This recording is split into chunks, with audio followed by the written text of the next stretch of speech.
Hello and welcome to the Omnex webinar, Effectively Implementing IATF 16949, ISO 26262, and Automotive SPICE in the high-tech industries.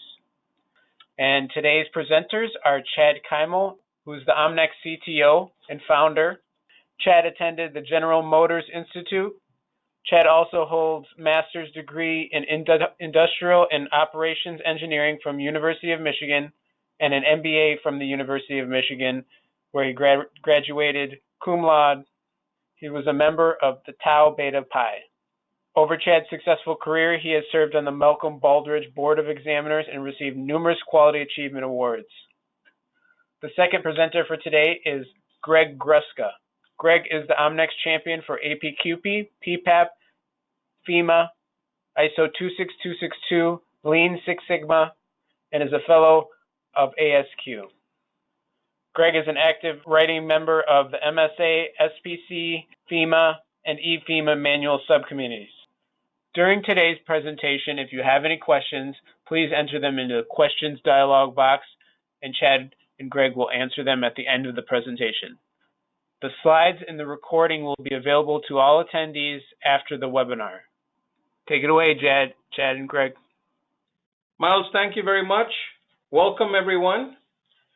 Welcome to the webinar, Effectively Implementing IATF 16949, ISO 26262, and Automotive SPICE. In this webinar, we focused especially on the high-tech industries. But looking at the list of attendees, we do see a large, variation in terms of many of our traditional customers who are, currently doing automotive parts. And of course, nothing wrong with that. The same three standards apply. How we, explain in terms of effectively implementing it also apply. However, some of our specific examples, when we do talk about it, we're thinking about our high-tech customers. All right, let's get going. So I have Greg with me here. Good afternoon. And Greg is our functional safety expert. As you know, Greg focuses very much on all different types of risk. So it's very natural for us, for Greg to be doing that. Greg also has a very deep knowledge of reliability and also software engineering. So thank you for joining today, Greg. All right, thank you. So let's quickly go to the agenda here. All right, so this is the description we gave you in terms of what we wanted to talk about. And this is the agenda we have. So, I'll just start by saying this. Every day in the news today, these days, you can see brand new technologies coming to being. In fact, the last article I saw was an augmented reality, how it's going to be integrated into the dashboard of the car. So huge amounts of electronics, hardware, and software.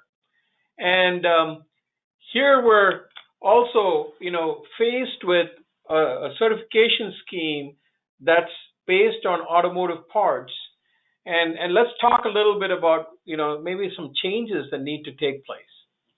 So we'll start with understanding IATF 16949 and implications of organizations or ISO 9001:2015. As you may or may not know, many moons ago, I happened to help write the semiconductor supplement to the ISO TS 16949. Before that, and with our involvement with the organization called Semiconductor Assembly Council, SAC, we have worked with the who's who of the semiconductor and high-tech industries. In fact, several of us spent almost years out in Silicon Valley. So we're going to talk to you a little bit about, with the idea of the fabless semiconductor and design-only organizations or ISO 9001:2015, what do they do? And then we'll talk a little bit about why the focus on electronics, hardware, and software.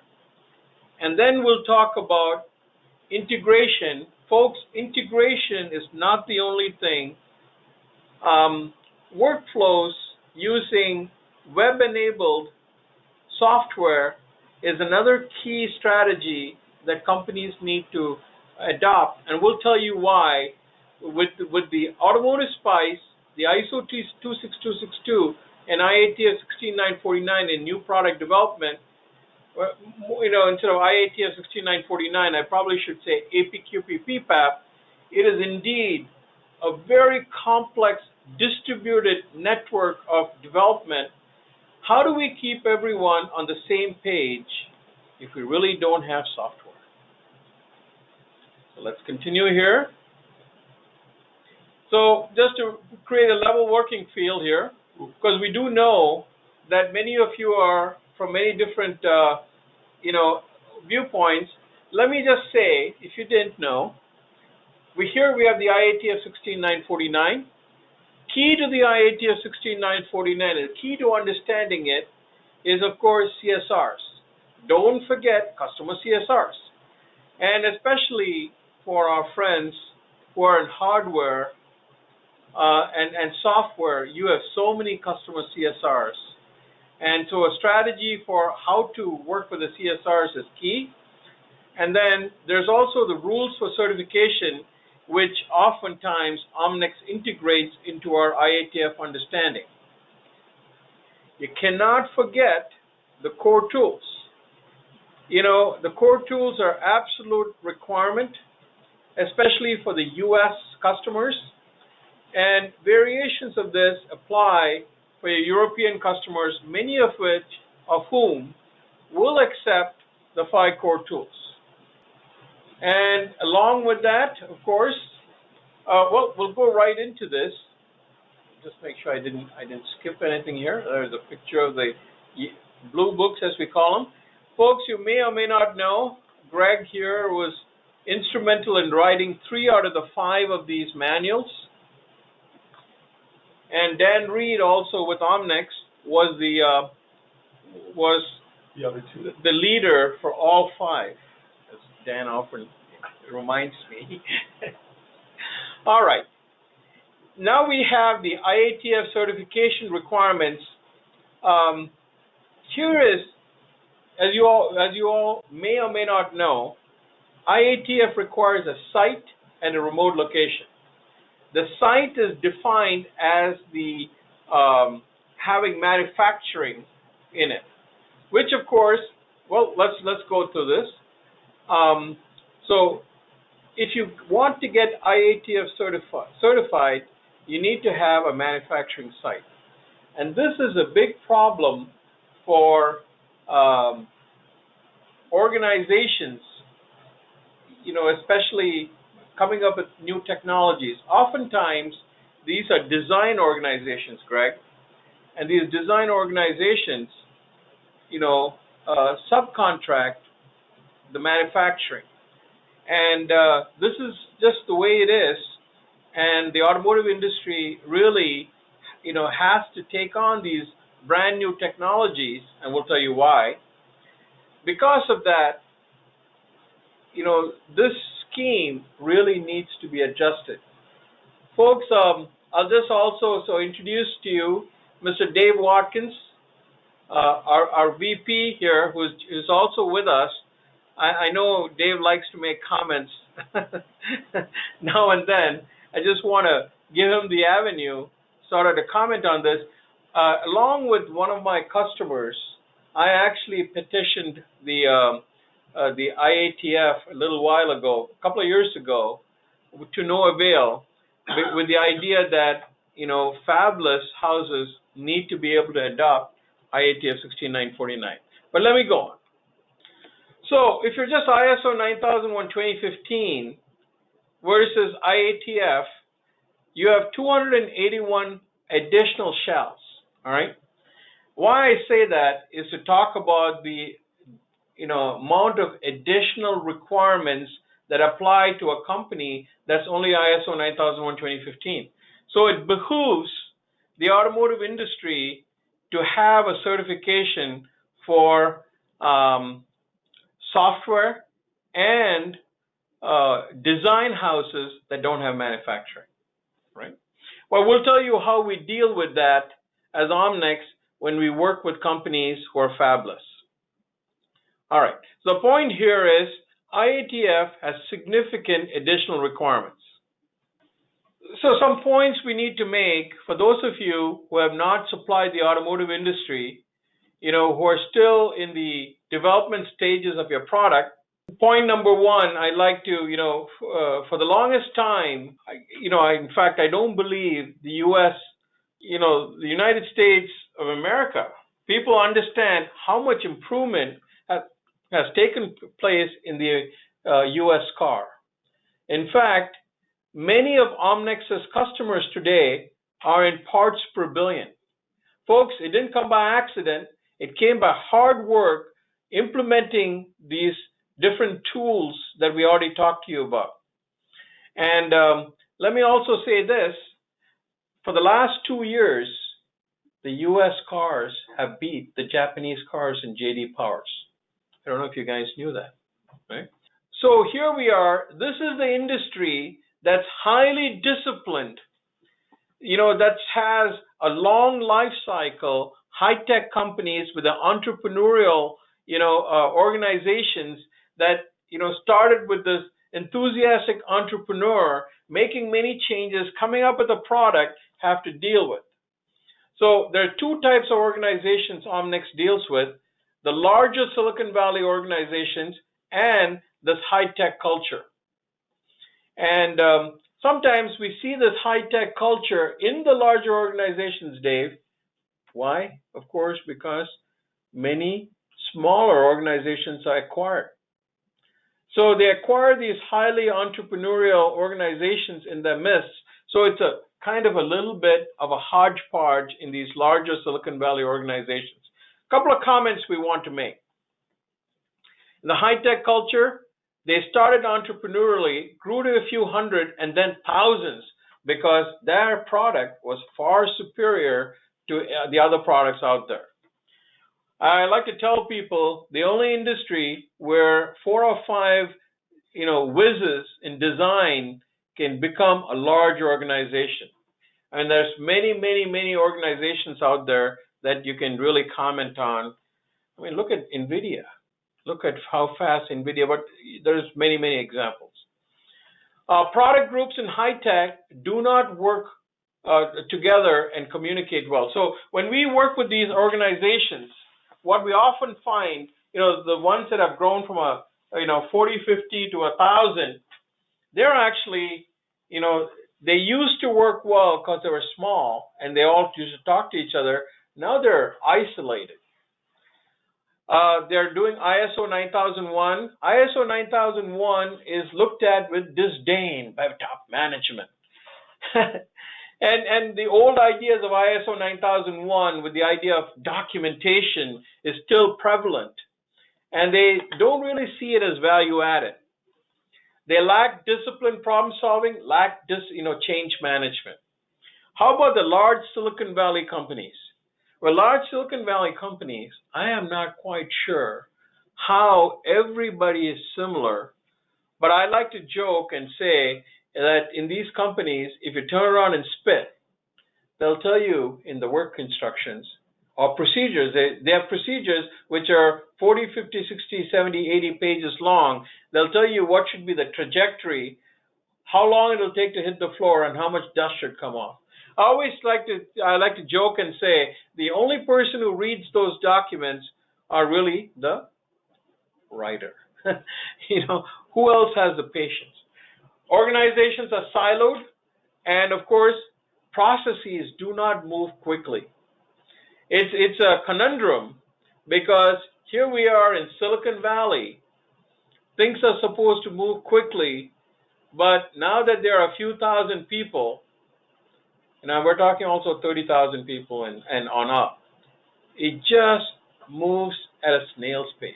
All right, so here are some suggestions we have so we have reduced the number of design and manufacturing centers for one product. We have a customer we're working with that has 100 different sites. So this is a very large organization. For one product, 100 different sites. So right off the bat, for folks, if it takes 100 different sites, you can be guaranteed it's going to be slow and it's going to be difficult, and there's no good way to keep everybody on the same page. How can you not have problems? Number two, implement process-based documentation with process owners. Number three, integrate processes so there are no redundant layers. I'll explain that to you.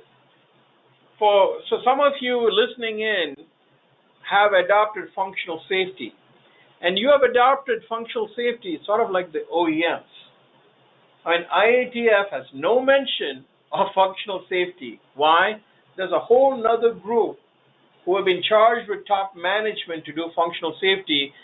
It is the same way we see it in large companies. There is a functional safety group that's doing functional safety and is a standalone, isolated silo. All right. Go ahead, Greg. Yeah, the functional safety has been implemented in a large number of organizations the way they've implemented quality about 30, 40 years ago, when the concept of quality as prevention came in. What organizations did is said, okay, we'll form a quality department, and that's the responsibility of this department, is to assure quality. Only now do you see organizations where they recognize quality as everybody's obligation. And so quality now is being integrated. In the past, when we tried to get them to do FMEAs, when we were getting started with FMEA, people were it was very difficult to get people started because the engineers thought this was a quality job, or job for the quality department, and so the system was not well integrated. Now we see that the companies, the engineering departments are acknowledging that, yes, they do have the requirement to be responsible for the FMEA. And so the same thing has happened with functional safety. Functional safety came in, the first response for a lot of companies is, we're going to start a functional safety department, and it's going to be their responsibility, and the engineers just continue doing what they were doing, and it doesn't work. Thank you, Greg. We'll talk more about this. Maybe we won't even get a chance to get into the detail, but much of functional safety needs to be integrated back into the job of the engineer. All right. So how do we go to the next level? Really, it is the streamlined new product development. Not only do we need a streamlined new product development, we have worked with companies with so much control in place. Dave, when I even assess them, I ask the question, with this many controls, how the heck will they come up with a new product? And sometimes there's a balance between the need for control versus the need for speed. You cannot get a process with zero defects. if you put so many controls in place, you'll have zero products. All right. Implement preventive systems, and as I started out saying, you can see, as many of you have different initiatives you're focusing on. For us, very importantly, we've been focusing on integrating all this and also putting it into web-based, cloud-based systems. Very important as a next step in terms of evolving and keeping everybody on the same page. So starting to talk about keeping everybody on the same page, and again, this is too simple a picture. Any one of the products for any tier one we're talking about, the picture is way more complicated than this. And remember, we talked to you about a high-tech company. Some of you have 10, 15, some of you all the way to 100 different sites just doing software and hardware.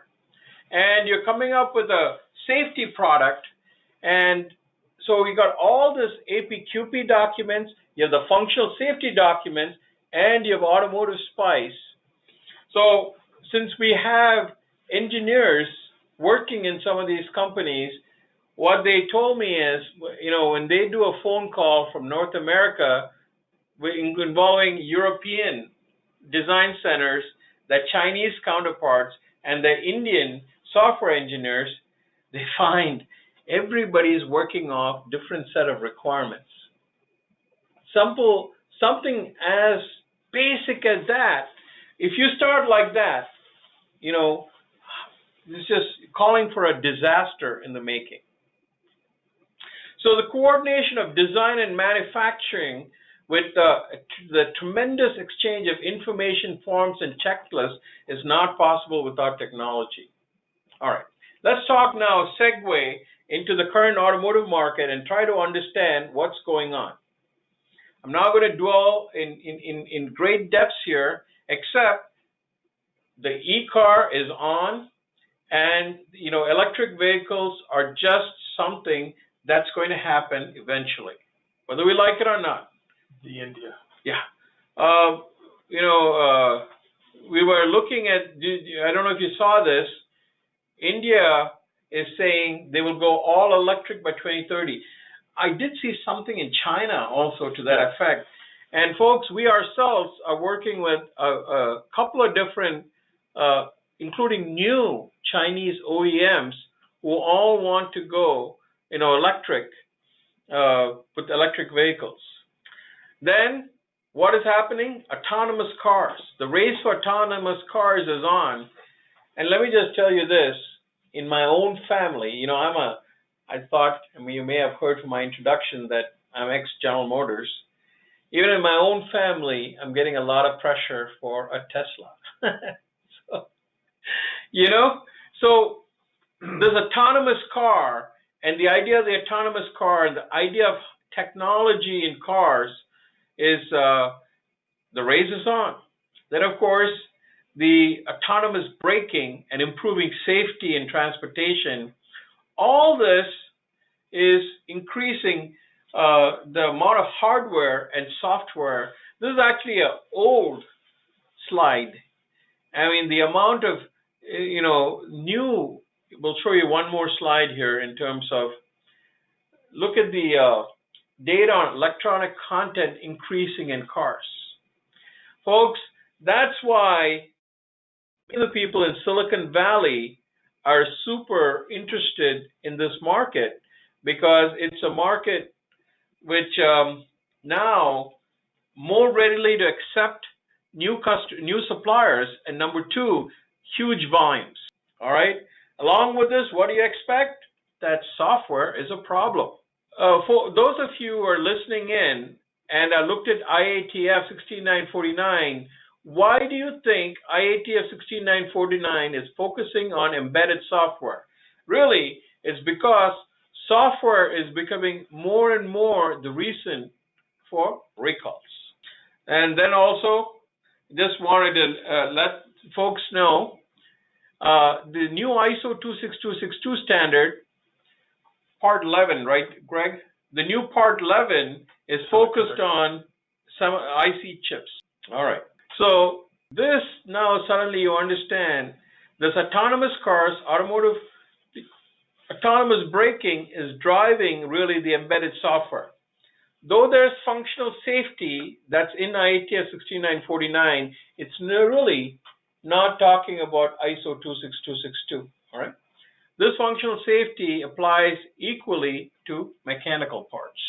And but the embedded software and the requirement, they don't say automotive spice, they say automotive spice, or it could be CMM. But really, with the European car makers saying automotive spice and Ford saying automotive spice in the CSRs, pretty much, let's just say it's automotive spice. All right. So then what we have to deal with is three sets of requirements that don't talk to each other. We have IATF 16949, which I already mentioned to you, with its 289 plus, 135, 400 some shells. Along with that comes about a 6-inch stack of paper, which is ISO 26262 starting really the mandatory requirements start with Part 2, go all the way to Part 9, right? And then also Automotive Spice with its processes that it requires. So let's talk about all of these and what do we do in terms of meeting the requirements. So I'll let Greg, who teaches ISO 26262, talk to you a little bit about the 26262 and how it applies. All right, 26262 is a functional safety for electrical and electronic items. It is very assiduous in making sure that it doesn't step on the toes of other technologies, although it does provide a scheme that can be provided or can be used for any technology. But it does provide the framework that enables safety management for electrical electronic items. It does require, as part of the 26262 standard, that for compliance to it, you have to also be compliant to a quality standard, such as ISO 9001 or TS 16949. So it looks at it as being in addition to, not replacing 16949. It applies to all the safety related systems that have one or more electrical electronic systems. That the current one, which is 2011 version of 26262, is restricted to vehicles with a gross vehicle weight up to 3,500 kilograms. The next draft, or the next version, which is supposed to be coming out sometime this year or early next year, expands it to heavy duty as well as motorcycles. So what was originally just a passenger vehicle serial production, it is now expanded across the board.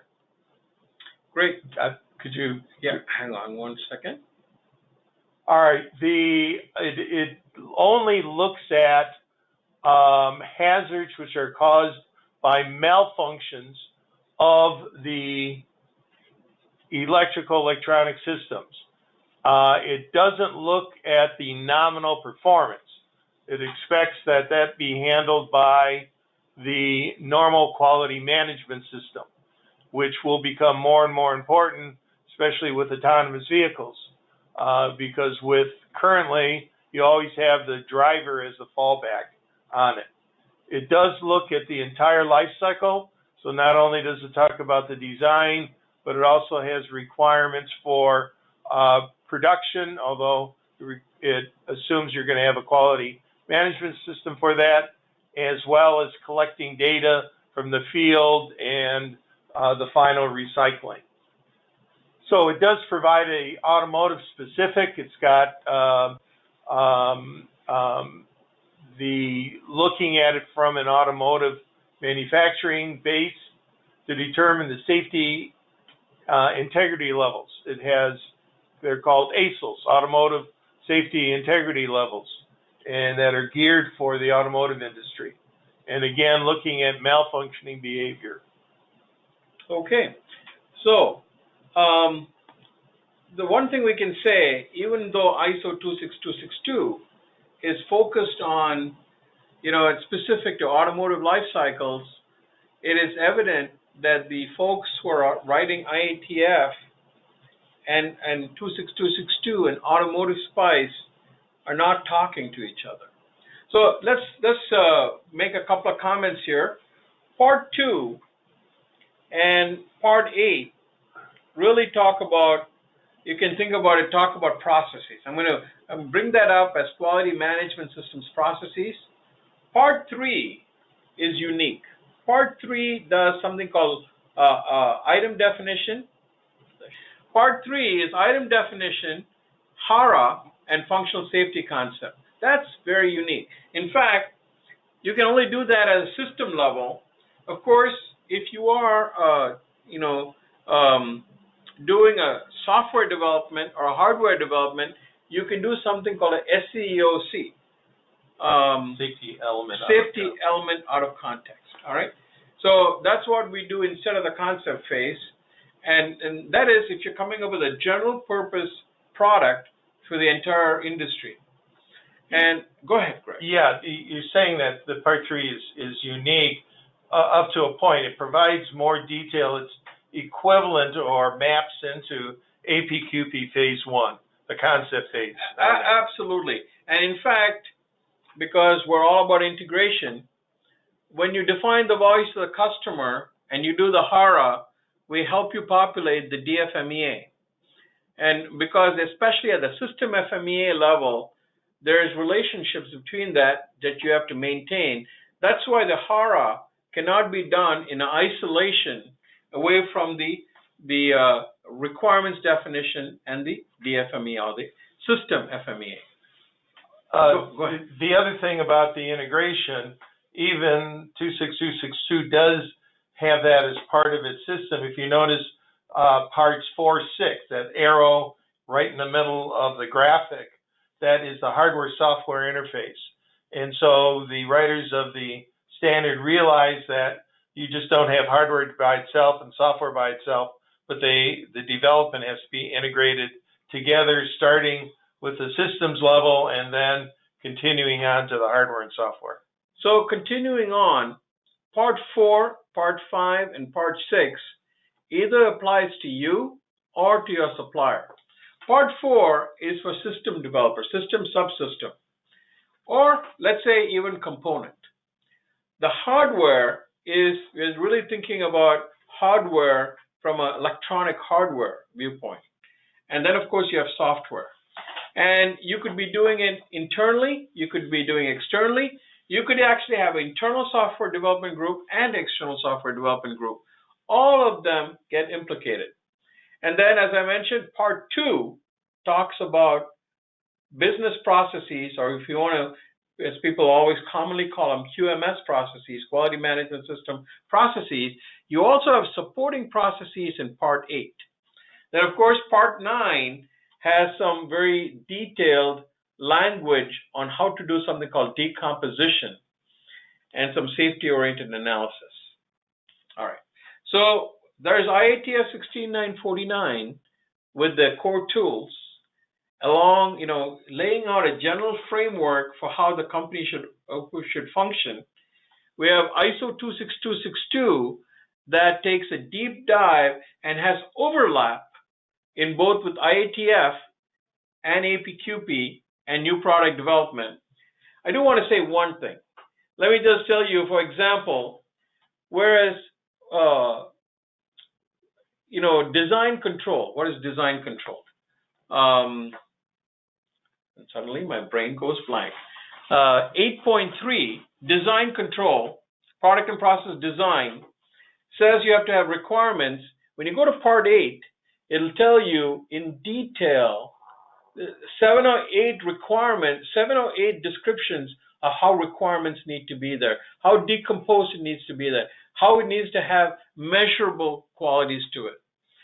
And so that's sort of sometimes the relationship between IATF 16949 and 26262 is the level of detail that's there in 26262. The same is true of Automotive SPICE. Automotive SPICE is a framework, and it really has a number of different processes defined for software development. In fact, SPICE stands for Software Process Improvement and Capability Determination. And the whole idea is, this methodology was come up with to ensure software is developed, with some rigorous discipline for the automotive business. So when you look at this Automotive SPICE, what you do end up seeing is, of course, there's 5 levels. As you look at it, each process can be at 5 different levels. And at a minimum, you're looking at level 2 or level 3, depending on who your OEM is. And in this, you have something called a HIS scope. Now, I've tried a couple of times to find out if a HIS scope is satisfactory for IATF.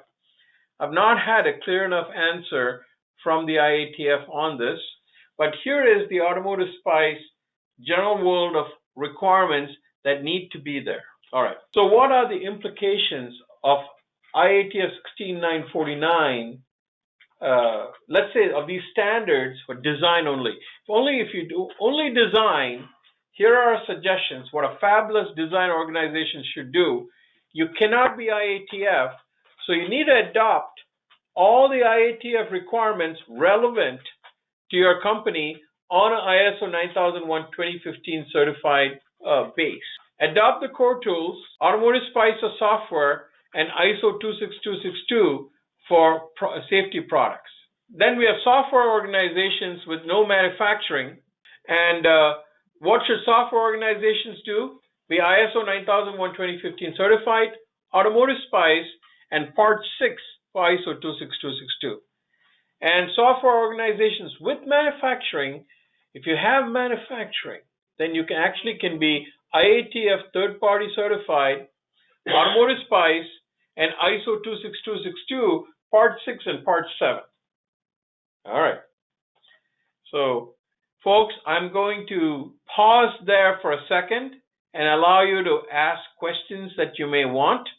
So, let's look then at integrating IATF 16949, ISO 26262, and Automotive Spice. Anytime we talk about integration, so we've already talked to you a little bit already about effective systems when he came up with 4 different ideas in terms of how to come up with effective systems. We've also told you about having 3 different standards and that you need to integrate it. So now what we'll do in this section is talk to you about integration. What do you integrate around? Number 1, you integrate around a process map or a process approach in IATF 16949. This is the basis for any type of integration. What we'll do is, first we'll talk about integrating design processes. There are typical design processes in automotive. You have a system design, you have a hardware design, and a software design. Folks, sometimes, companies that do have systems and components, you may have a system design and a component design process, or the same system design process is used for subsystems and components. Hardware is used by the hardware group, and software is done by the software group. Greg, one of the things I wanted to share with them is what we have learned from our gap analysis that we have done. In the gap analysis that we have done, oftentimes what we have seen is many people are practicing ISO 26262 requirements in different parts of the organization but they have not documented it as a standard. It's not like it's alien. So ISO 26262 oftentimes is just a best-in-class process that good parts of the organization are following, right? So when you just look at this from automotive design, this process that we have here needs to satisfy IATF 16949, APQP, FMEA, PPAP, MSA, SPC, along with what we call CSRs, customer-specific requirements. So when you talk about system design aligns with Part 4. Hardware design aligns with Part 5.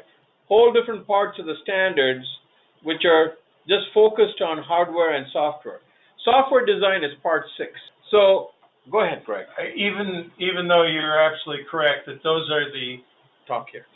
Even though you're correct, these are the major areas for the systems, hardware, and software design. It turns out, though, that the entire construct of the 26262 does overlap. We did an analysis that we showed that of the work products that are required by 26262, nearly half or over half of them were already covered by IATF 16949. So it's not like it's entirely different. If you're doing 26262, you're fulfilling a large amount of IATF and conversely. Very good point, Greg. So now what we'll do is do a comparison. So we just talked a little bit about a high-level comparison between 26262 and IATF. Now, let's talk about system design, and there's a system design process in Automotive Spice. There's a hardware design process in Automotive Spice and a software design process. Sorry, I meant to say in 26262, pardon me. And here is how the systems engineering processes in Automotive Spice aligns with Part 4, and the software engineering process aligns with Part 6. Lots of overlap between all three different genres of methodologies. So what do we not want to do? What we don't want to do is this piecemeal approach. And Greg explained to you very clearly why you don't want to do that is because over 50% of the work products are similar or identical or can be amended to be satisfying both. Again, what we are seeing is a piecemeal approach, unfortunately. And this causes great inefficiency in already in a distributed process involving hundreds and thousands of people all trying to stay on the same page. Can you imagine doing redundant work? Now, I added this section in here because oftentimes many of the organizations are forgetting quality management system. In fact, the company we just talked about earlier that's doing functional safety is doing only functional safety in the design side. There is somehow no recognition that there is a quality management systems process, or you can think of it as a business process. So here what we have done is taken Part 2, Part 8, and Part 7 of 26262 as an example and said, look, Part training and competency is there also in 6.2. Internal audits are also there in both 26262 and 9.2. Of course, you may not know it's there in Part 2 because they use the word conformance measures. Right, okay? Because they use the word conformance measures, you may not know conformance measures means internal audits. And you may not know supplier management is there because, in fact, it's called distributed development, DIA, in Part 8. And you may not know that's actually supplier management, which is in purchasing. And I called it process control, but you won't know it by reading Part 7. You'll have to go back and say, oh yeah, Part 7 and 8.5 have many similar requirements. All right, so you get the idea of integration. Same thing with Automotive Spice. Automotive Spice calls audits and assessments verification, or even conformance reviews, supplier monitoring and supplier qualification, and there's a change request management process. So lots of overlap between all three processes, lots of different shells looking that can be, integrated into the same process. And I've done a deep dive in terms of change management by doing 2 or 3 changes to the IATF 16949 change management process. You can satisfy both 26262 and you can satisfy IATF and Automotive Spice. All right. The last part of this presentation, what I want to do is talk to you about, some pet projects we've been doing, which is about integration and integrating and the idea of improved quality and speed, leveraging what we call design reuse, and hopefully I'll get a chance to talk about design reuse. So remind me about that, Greg. And what we're going to do is talk to you about key workflows, new product development, APQP project management, distributed development. What if you had one workflow, electronic workflow that satisfied all of that for yourself and your supply chain? What if you had a requirements, HARA, DFMA, PFMA control plan that linked to yourself, to all your sites and your supply base? PPAP and safety case, audits, assessments, and reviews. And this is one of the projects Omnex has been working on using web-enabled workflows. And I just wanted to share this with you. And I thought it would be bad of us if we didn't share this with you. Here it is, and I'm going to go do this very quickly, is a list of projects for both 26262, functional safety, IATF, and automotive spice. And so Greg, how this works is you can have 3 different projects, and you can integrate that into what is called a program. That way you can see it specifically, or you can see it integrated. And of course, I didn't get a chance to show the complexity of the suppliers coming in, and the idea that you track in each of these, you track in detail the safety plan, or automotive spice is a software implementation, or the new product APQP implementation. And all 3 of these are about documentation, and of course integrated documentation, and how it's tracked, and how it's a green, yellow, red status over time. And the idea that also the linking of the voice of the customer, how you can flow it down to a subsystem and flow it down further, and how it links directly then to your DFMEA, or how the DFMEA, I may have missed showing you the HARA there, links with the test plan, links with the process flow, PFEMA, control plan, right to the shop floor. So these are, and also, so don't forget, what we have done this is under family of parts and family of processes. As an inspection worksheet, finally to a mobility device on the shop floor.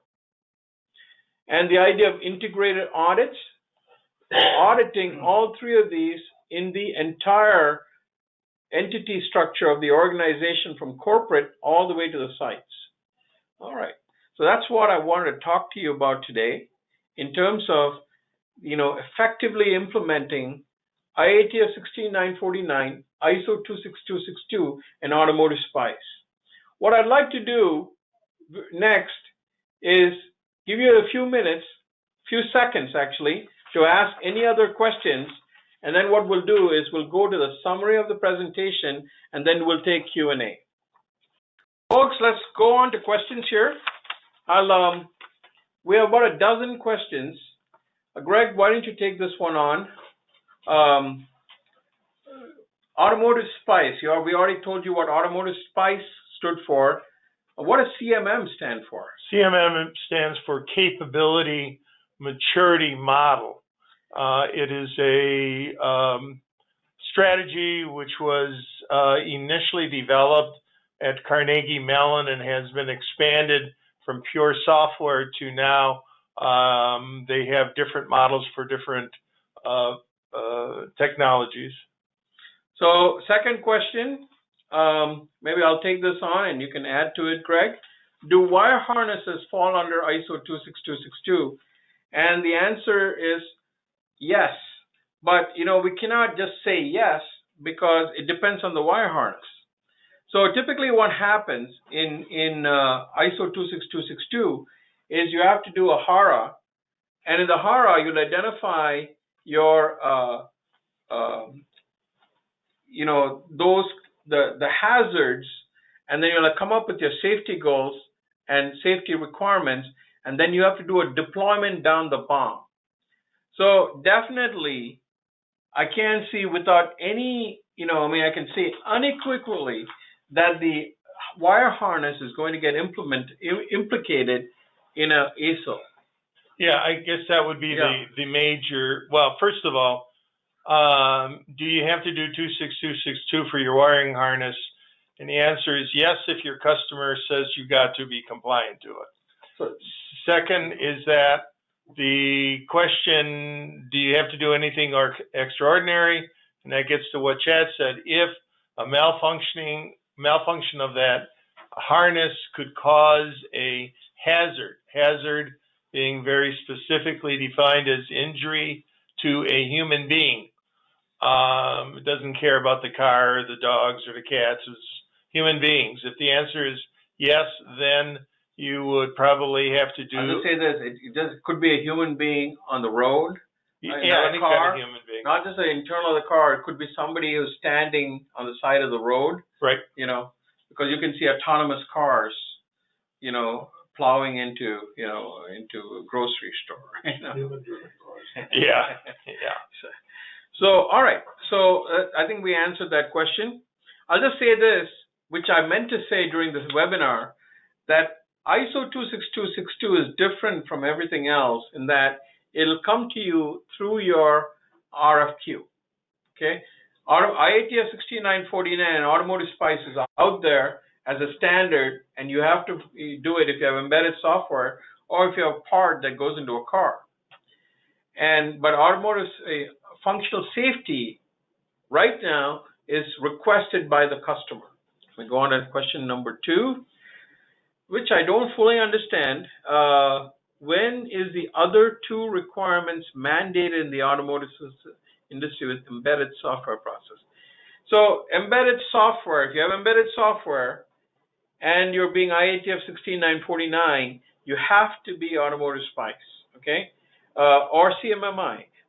So let's just say Automotive Spice. I told you the reasons why we say Automotive Spice. And so there is what is called a HIS scope, which is a long German word, HIS scope. Talk to your OEM and find out if a HIS scope is enough for your Automotive Spice requirement. Right now, IATF 16949 and your registrar will not, accept that. If you have talked to your registrar and if you know more information than I do, please do email me. Let me go on. If my product is not for safety, do I need ASPICE and 26262? And the answer is, if your product is not safety, you don't need ISO 26262. But if you do have embedded software, you have to do Automotive Spice. All right? So the answer is no 26262, yes to Automotive Spice if you have a product that, if you have embedded software. What is the evidence that my processes meets Automotive Spice? Folks, there is all these base practices, which is, absolutely the least requirement you need to have. Let me randomly pick a process. What shall I pick? I'll actually pick MAN 3, which is project management. And I can't easily find it. There is MAN 3. So you need to have defined the work scope, define the product life cycle, evaluate the feasibility of the project, define, monitor, adjust process activities, define, monitor, adjust process estimates and resources. And under each of these, there's multiple requirements, and it goes on for 10 base practices. And there's also a requirement for a number of work products.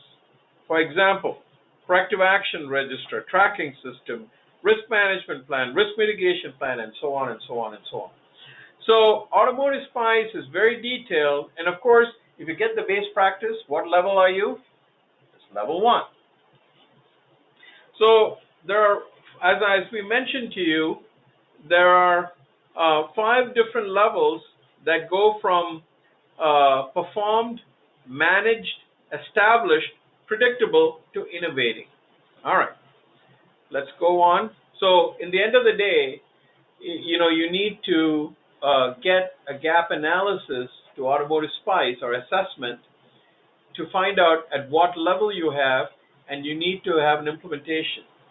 But we suggest getting a assessment to or gap to IATF 26262 Automotive Spice from somebody who understands all 3 of them, so we can come up with an integrated plan for your implementation. Folks, we'll take 2 more questions and then we'll close the webinar. When will these requirements be mandated to the automotive industry? 26262 and Automotive Spice. Joanne, the answer is Automotive Spice is already mandated if you have embedded software. 26262 will come to you via RFQ or RFP.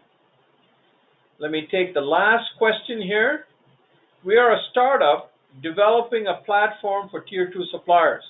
How can we benefit from the software in the presentation? Dimitro, please do talk to us. Of course, at the end of the day, you know, I'm not much in terms of, especially when we do something like this, talking specifically of something that Omnex does. But in the end of the day, if I said it generically, the problem that we see that software is trying to solve is that there are several different development, new product development groups. Now let's think about high tech, thinking you're in high tech, that are doing software development and hardware development, and it's distributed out there among a number of different groups. It is almost impossible to keep everybody on the same page if you did not have some sort of electronic workflow helping you do that. So it's end of the day, it is speed, efficiency, and quality. But don't forget also the idea of integration. Folks, with that, I want to thank you all very much for attending this webinar. You know, I hope in another couple of weeks, we announce a webinar on the new ISO 26262 that is slated to come out either later this year or next year. And look forward to having you then or other Omnex webinars. Folks, thank you very much. Thank you on behalf of Omnex, from Greg Gruska and myself, Chad Keimal. Thank you, everyone. Bye-bye now.